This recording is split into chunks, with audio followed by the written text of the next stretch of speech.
करते हैं इसके लिए ना बोलते अच्छा अच्छा हाँ ना उन्ना दोनों देखते हैं जो ओहो बोलती है ना तो इसके अंदर ही हो लेना तो पता नहीं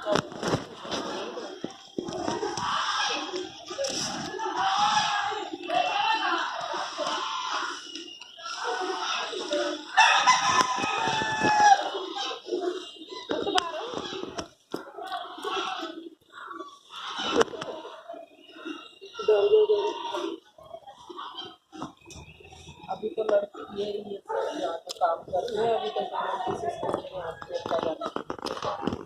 उन्हें तो और मारना है। हाँ अरे उनकी मालिक नहीं आई। आपको